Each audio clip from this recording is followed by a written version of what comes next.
During the last decade, anime has become one of the fastest-growing mediums of entertainment, with a market size of over $22 billion in 2020 and is predicted to grow to $48.3 billion by 2030. But how did it become so big? This is the evolution of anime. In 1917, one of the first Japanese animated films commercially released was Dekabu's new picture book, Failure of a Great Plan. It is a story about a man who realizes he's born to be a samurai.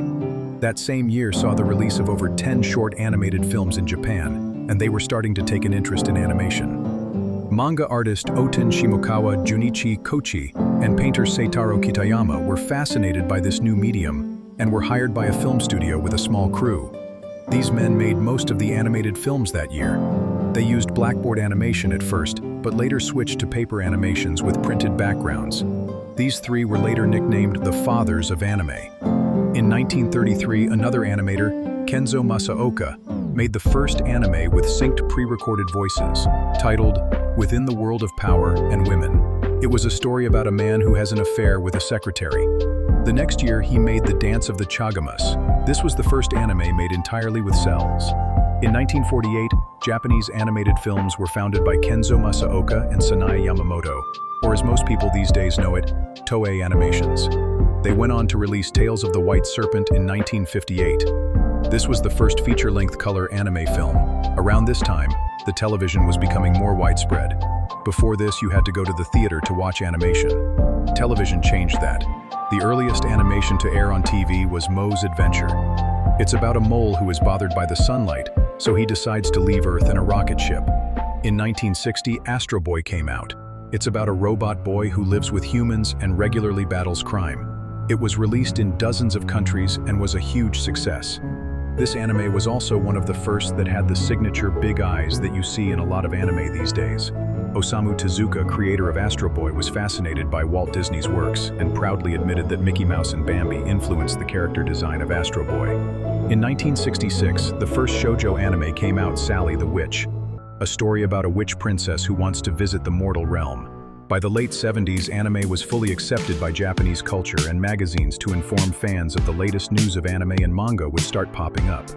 Also, the word otaku would start being used to describe those who became obsessed with anime. In 1979, Mobile Suit Gundam came out, where giant robots would fight each other. This show wasn't that popular until Bandai bought the merchandise rights and started realizing Gundam model kits. They made over 70 Gundam series and sold hundreds of millions of model kits. The 1980s are considered the golden age of anime and saw a huge explosion of genres and interest. We started getting a bunch of animes like Urusei Yatsura, a romantic comedy that recently got a remake, Caption Tsubasa, a sports anime about soccer, Nausicaa of the Valley of the Wind, a story about a young teenage princess living in a post-nuclear futuristic world. This was also the first anime from Studio Ghibli, who would go on to make Spirited Away and Howl's Moving Castle. In 1986, Toei released Dragon Ball, which I'm sure everyone is familiar with. But in case you are not, it is a story about an alien kid named Goku who goes in search of Dragon Balls that can grant wishes. It was extremely popular, and they would go on to make a sequel called Dragon Ball Z, one of the most influential anime to ever release. While anime was popular in Japan, it was Dragon Ball Z that captured a big audience in the West. The anime's popularity also spawned numerous media and merchandise, and has come to represent content within the Dragon Ball franchise. It remains a cultural icon to this day, through numerous adaptations and re-releases. In the 1990s, Japan's economy crashed, and budgets cut back.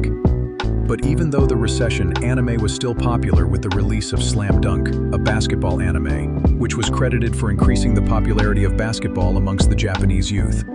We also got Sailor Moon, a story about girls that are capable of transforming Iota, powerful guardians, to fight against villains from space.